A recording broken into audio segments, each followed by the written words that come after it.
স্থান এদিক সেদিক করার চেষ্টা করে তার বিরুদ্ধে আইনানুগ ব্যবস্থা নেওয়া হবে।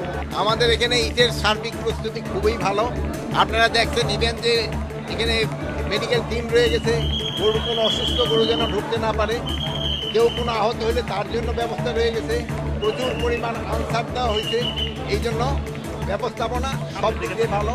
আপনারা দেখেন পুলিশের কন্ট্রোল রুম রয়ে গেছে, প্লাস আমরা যে যারা এই ইসে আছে ইজারাদার তাদের কন্ট্রোল রুম রয়ে গেছে। এখানে কোনো ওই ধরনের সমস্যা নেই। তা আমরা একটা হলো চাচ্ছি যে একটা রিজনেবল দাম থাক, এমন একটা দাম থাক যেখানে কৃষকও লাভবান হয়, ভোক্তাও লাভবান হয়, যেন কেউ ক্ষতিগ্রস্ত না হয়।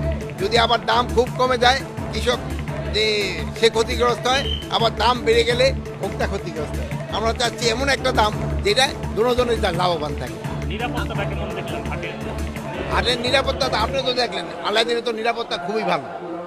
আমরা কিছু অভিযোগ পাচ্ছি যে দেশের বিভিন্ন স্থান থেকে গরু আসার পথে যে হাটের উদ্দেশ্যে রওনা দিয়েছে সেই হাটে আসতে না, এই জন্য আমরা প্রচুর পরিমাণ ব্যবস্থা নিয়েছি।